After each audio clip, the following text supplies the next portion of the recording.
Bienvenue dans We Love Mobility, le premier podcast dédié aux tendances de la mobilité internationale et de la gestion des talents. Chaque premier lundi du mois, je reçois un invité avec qui on va discuter des tendances et du futur de la mobilité internationale, du recrutement et de la gestion des talents étrangers. Retrouvez-nous sur la page LinkedIn de We Love Mobility pour suivre l'actualité du podcast et interagir avec nous. Pour ce 6e épisode, je reçois pour la première fois deux invités. Emma Bonnet et Scheherazade Bezard, toutes deux expertes mobilité internationale au sein du Welcome Office chez Business France. Au programme de cet épisode, les problématiques récurrentes des entreprises qui recrutent des talents à l'étranger et les leviers d'attractivité sur lesquels les entreprises doivent miser pour attirer les meilleurs talents étrangers. Salut Emma, salut Scheherazade, je suis trop contente de vous accueillir toutes les deux pour ce 6e épisode de We Love Mobility. Alors vous êtes toutes les deux expertes en mobilité internationale au sein du Welcome Office chez Business France. Est-ce que vous pouvez vous présenter chacune en quelques mots, nous rappeler ce que fait Business France et quel est le rôle du Welcome Office? Salut Caroline, moi c'est Emma et je suis experte en mobilité internationale depuis 7 ans maintenant chez Business France. Salut Caroline, moi c'est Scheherazade Bezard et je suis juriste en mobilité internationale à Business France depuis 3 ans. Donc Business France, c'est l'agence de l'internationalisation de l'économie française et on a différentes missions. On aide des entreprises françaises à exporter, on aide les entreprises étrangères à s'installer en France, on promeut l'attractivité et l'image économique de la France et on gère le programme Volontariat International Entreprise. Au sein de la mission Invest, donc liée à aider les entreprises étrangères à s'implanter, il y a différents départements, dont le département expertise juridique, auquel le Welcome Office appartient. Le Welcome, donc c'est un service d'information pour les entreprises étrangères et leurs filiales qui s'implantent en France pour faire venir leurs salariés ou recruter des talents internationaux en France. Donc on est là pour donner de l'information sur toutes les thématiques de la mobilité internationale, immigration, protection sociale, fiscalité et même la vie personnelle.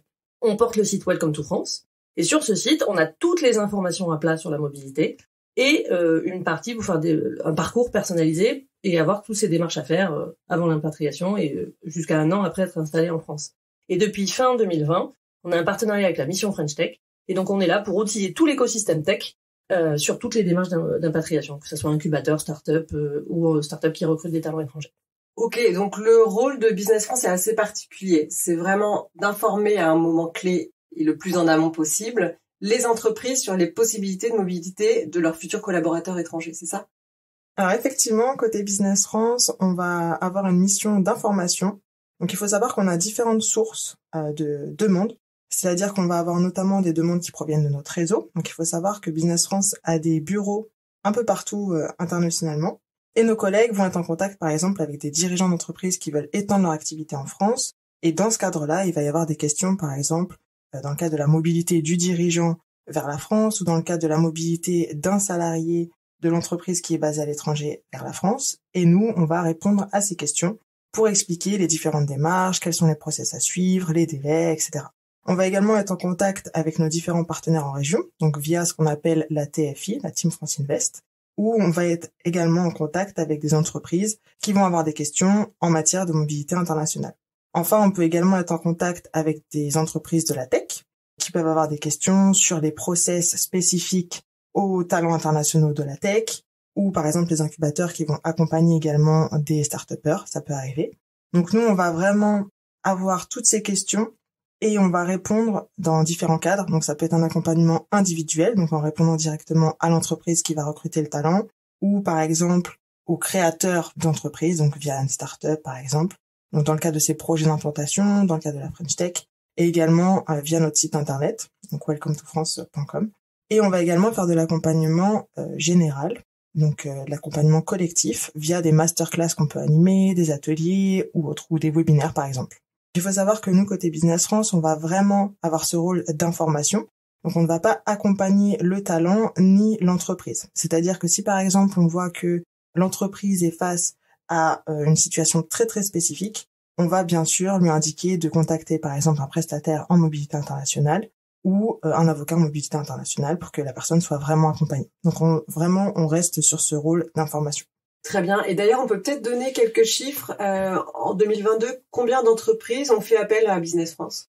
En fait, on regarde surtout le nombre de sollicitations qu'on a reçues. Donc, à peu près, on a eu 2000 demandes traitées sur l'année 2022 par le Welcome Office. Et donc là, les sollicitations, elles viennent à la fois des entreprises étrangères ou des talents recrutés par ces entreprises étrangères et de l'écosystème tech. Il faut savoir que quand même, les Welcome to la French Tech Dev, donc le service développé pour l'écosystème tech, ça représente à peu près 30% des demandes qu'on traite. D'accord. Ouais, c'est énorme quand même. Et vous gérez ça à combien? 3, 4. Ça dépend. Voilà. Alors moi, j'aime bien parler du parcours de mes invités. Est-ce que vous pouvez nous expliquer d'où vous venez et qu'est-ce qui fait que vous vous êtes retrouvés finalement dans la mobilité internationale, toutes les deux? Moi, j'ai une formation classique en école de commerce en affaires internationales. Et avant d'intégrer Business France pour lancer le site Welcome to France, j'ai travaillé 10 ans au sein de l'Agence régionale de développement de l'Île-de-France, donc Choose Paris Region, pour aider les entreprises étrangères à s'implanter sur la région. Et en fait, plus je travaillais avec elles, et en fait, j'ai réalisé que c'était très important de les accompagner sur le développement de leur structure juridique, de leur business, mais quand même, si le dirigeant était mal accompagné au moment de son installation en France, ça pouvait aussi faire capoter le projet de l'entreprise. Et donc c'est pour ça que petit à petit, je me suis spécialisée là-dedans. D'accord. Moi, de mon côté, j'ai une formation juridique à 100%. Donc j'ai commencé avec une licence en droit langue anglais-espagnol. Et ensuite, j'ai fait un master en droit européen et droit international, où je me suis spécialisée en droit des étrangers. Donc pour la mobilité internationale de manière vraiment spécifique, moi j'ai commencé mes expériences en association, notamment avec la CIMAD en 2016, et ensuite avec différentes autres associations. Je suis partie 1 an en Espagne où j'ai été avec la CEAR, donc la Commission espagnole d'aide aux réfugiés. Donc moi, mes expériences en mobilité internationale au début étaient vraiment axées sur tout ce qui était asile, nationalité, famille, etc. Et ensuite, au fur et à mesure de mon parcours, donc plus le master et cette spécialisation du droit des étrangers, j'ai voulu un peu plus voir comment ça se passait en mobilité professionnelle. Donc là, j'ai pu intégrer Business France et je me suis vraiment spécialisée en mobilité internationale plus professionnelle à ce moment-là. Ok. Alors, on va passer à la boîte à questions. L'objectif, c'est de répondre le plus rapidement possible sans réfléchir. Salarié ou détaché? Salarié. Impatrié ou expatrié? Impatrié. Intragroupe ou recrutement embauche externe? Recrutement embauche externe. Et compliance ou rapidité? Compliance. Évidemment. Alors, quels sont actuellement les sujets de préoccupation des entreprises qui vous contactent? Alors, comme tu peux t'en douter, au niveau de Business France, on va être en contact avec différents types d'entreprises. On va avoir des petites entreprises, des plus grandes entreprises. Donc forcément, au niveau des problématiques, elles peuvent vraiment différer. C'est-à-dire qu'on va avoir des équipes qui sont plus ou moins préparées à la mobilité internationale et au recrutement de talents internationaux. Ce qu'on rencontre de manière générale, c'est notamment des questions au niveau des délais. C'est-à-dire qu'on va avoir des entreprises qui anticipent pas forcément suffisamment les délais, ou même des talents internationaux qui se rendent pas compte qu'ils doivent vraiment anticiper les démarches pour faire des changements de statut par exemple, pour la demande de visa, pour les demandes d'autorisation de travail. Donc vraiment, on va avoir toutes ces questions au niveau des délais. Aussi, ils ne se rendent pas forcément compte que selon le profil de la personne qui est recrutée, par exemple, selon les conditions du poste, selon l'entreprise en question, il y a certains types de séjours, par exemple, qui vont être possibles ou d'autres non. Et dans ce cadre-là, la procédure va différer et c'est là où on va avoir des délais qui peuvent être plus ou moins importants. Si on prend l'exemple du passeport talent, il n'y a pas besoin de demander une autorisation de travail au préalable. Donc peut-être un petit rappel pour ceux qui nous écoutent. Donc le passeport talent, c'est un titre de séjour qui a une durée de validité qui va jusqu'à 4 ans. Et pour lequel il n'y a pas besoin de demander une autorisation de travail parce qu'il y a des conditions d'obtention spécifiques. Donc pour ce titre de séjour-là, lorsqu'on est éligible, pas besoin d'autorisation de travail au préalable. Donc on peut directement faire la demande de visa et ensuite la demande de titre de séjour, donc ça peut aller plus ou moins rapidement. Par contre, si la personne n'est pas éligible à ce passeport talent, là il faut envisager une autorisation de travail, il y a potentiellement opposabilité de la situation de l'emploi, donc ça peut effectivement rallonger les délais et c'est quelque chose vraiment à prendre en compte. Donc l'un des conseils effectivement pour ces entreprises-là, c'est de vraiment prendre en compte ces différents délais et s'informer en amont sur ce qui existe. Il y a également le fait que les employeurs ne sont pas forcément au courant de tous les types de séjours qui existent, tous les types de conditions à respecter pour les différents titres.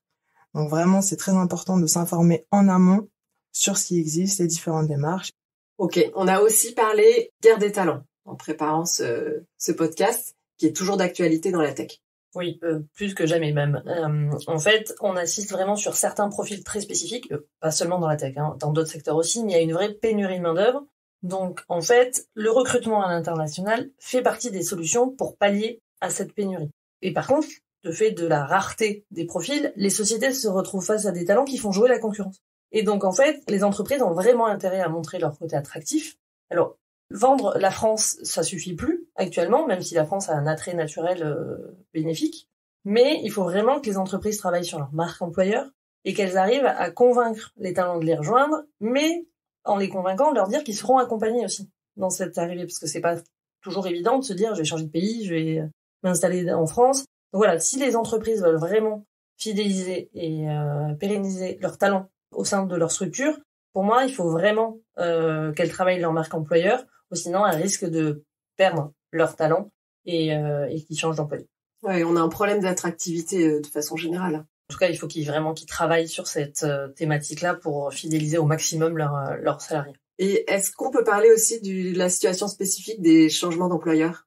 Ben là, on peut le voir au quotidien où les employeurs savent pas vraiment comment gérer la situation et les talents eux-mêmes ne savent pas, par exemple, s'ils ont un passeport talent, s'ils peuvent changer d'employeur ou pas, alors que c'est possible. C'est possible et les entreprises ne savent pas forcément que le candidat est déjà en poste et qu'il est déjà sponsorisé par une entreprise. Ouais. Donc, ça fait aussi partie de notre mission d'information, que ça soit des entreprises ou des talents, sur ces spécificités-là de changement d'employeur. D'accord. Parfois également, peut-être pour ajouter, s'agissant du changement d'employeur justement, certains employeurs vont être restés sur les règles qui s'appliquaient avant 2021, par exemple. Ils n'ont pas forcément connaissance des changements de loi ou de nouvelles conditions d'application. Et donc, ils vont rester avec ce sujet-là. Ils vont pas forcément se renseigner sur est-ce que ça a changé ou non. C'était la règle des 2 ans. Voilà, exactement. Donc, le fait de rester 2 ans dans une entreprise avant de changer d'employeur. Donc, ils vont rester sur cette règle-là alors que ça a changé depuis 2021. Maintenant, les talents peuvent changer assez rapidement d'employeur sans avoir à suivre un process spécifique. Donc, c'est pour ça que c'est vraiment important pour l'employeur de s'informer régulièrement sur les différentes démarches et s'il y a des modifications ou non. C'est quelque chose de vraiment important. Merci pour ces précisions. Alors, on a parlé d'attractivité. Vous qui avez une vision globale, parce que vous êtes en contact avec plein d'entreprises, quels seraient les leviers d'attractivité les plus intéressants à mettre en avant pour les entreprises, selon vous? Comme l'a indiqué Emma juste avant, la guerre des talents est encore d'actualité. Donc pour cette raison, il faut vraiment que les employeurs s'y préparent et aient des arguments à mettre en avant auprès des talents dans le cadre des recrutements. Surtout lorsque, par exemple, on s'adresse à un employeur qui veut débaucher, par exemple, un talent qui travaille actuellement dans une entreprise à l'étranger, dans son pays d'origine. Il y a vraiment des arguments à mettre en avant et qu'on appelle effectivement les leviers d'attractivité. Donc, parmi ceux-ci, il y a notamment la fiscalité, par exemple, donc avec le régime des impatriés. C'est pas forcément quelque chose qu'on a à l'esprit lorsqu'on parle d'un recrutement, où on va mettre, par exemple, en avant les titres de séjour, la protection sociale, mais la fiscalité en fait partie notamment, c'est vraiment un élément important à mettre en avant. Donc, le régime des impatriés, pour information, donc ça permet de bénéficier de certains avantages fiscaux. Donc, c'est vraiment quelque chose qui peut être mis en avant par l'employeur dans le cadre d'un recrutement.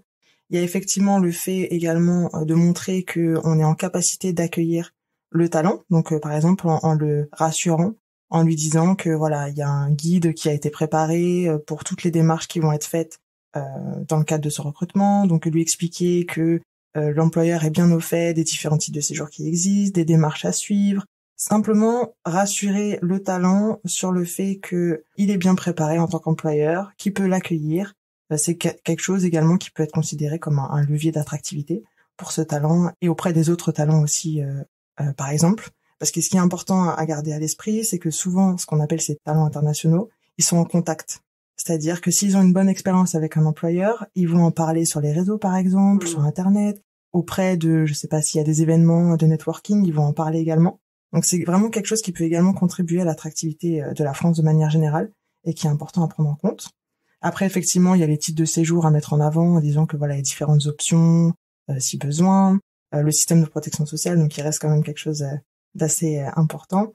Donc moi, je pense que s'agissant des leviers d'attractivité, c'est toutes ces choses à mettre en avant, fiscalité, titre de séjour, protection sociale, le fait que l'employeur est vraiment prêt et qu'en fait, en France, on est habitué à ces recrutements de talents internationaux et qu'on est prêt. Parce qu'il y a souvent un peu des clichés sur la bureaucratie, sur les difficultés en termes de procédures administratives, etc. Donc je pense que si un employeur est en capacité de montrer que non, on est prêt, qu'effectivement il y a des procédures à suivre, mais qu'elles sont pas si floues que ça, et qu'effectivement il y a vraiment des démarches spécifiques à suivre et qu'elles sont connues en fait. Des entreprises bien informées. Exactement. C'est vraiment quelque chose qu'on souhaitait mettre en avant d'ailleurs aujourd'hui.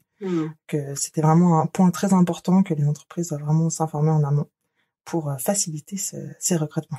Et bien communiquer vers leurs talents. Merci Sherazade pour ces exemples qui peuvent donner des idées aux entreprises qui nous écoutent. Alors, quelles sont selon vous les tendances en mobilité internationale pour les années à venir ? Je pense qu'on va quand même rester sur des tendances qui sont déjà actuelles, c'est-à-dire que on va rester sur attirer et fidéliser les talents internationaux. Donc pour ça, il y a beaucoup de recours à des CDI qui rassurent aussi beaucoup un talent qui vient en France. Ensuite, là, on voit le sujet peut revenir sur du télétravail international, par exemple. Mais je pense que vraiment, ce qui va être un très très important, c'est vraiment que les entreprises aient en tête qu'il faut qu'elles s'adaptent à leurs talents pour les fidéliser et les faire rester. Donc pour moi, la clé, ça sera le développement d'une bonne marque employeur pour faire rester leur entreprise. Et donc, il faut qu'elles travaillent sur cette marque employeur. Il faut qu'elles apportent des arguments pour faire rester les talents au sein de leur structure. D'accord. Quel conseil, pour finir, vous donneriez à une jeune entreprise de la tech qui commence à recruter des talents ? Alors, je pense que les conseils que je vais donner vont s'appliquer à toutes les entreprises de la tech ou autres petites entreprises, grandes entreprises, moyennes entreprises. Donc, vous êtes tous concernés. Alors, je vais me répéter un petit peu, mais encore une fois, s'informer en amont des différentes démarches pour vraiment être prêt. Il faut savoir que dans le cadre des différentes entreprises, il peut y avoir des mobilités de salariés. C'est-à-dire que par exemple, à un instant T, on va avoir une ou un RH qui va être spécialisé en mobilité internationale, qui va connaître les différentes démarches, qui va être prêt. Et ensuite, il peut y avoir un changement de poste, par exemple, une nouvelle personne intègre l'entreprise et elle ne s'y connaît pas. Donc ce n'est pas un sujet. Donc il faut juste y être préparé. Par exemple, en créant un guide en interne qui va vraiment expliquer quelles sont les différentes démarches, par où on commence, qu'est-ce qui est du fait de l'employeur, qu'est-ce qui doit être fait par le talent international qui va être recruté, par exemple. Donc vraiment, par exemple, vous pouvez mettre en place un petit guide avec toutes les informations. Comme ça, il n'y aura pas de sujet de transmission de l'information et toutes les bonnes pratiques seront bien inscrites quelque part pour les futurs recrutements.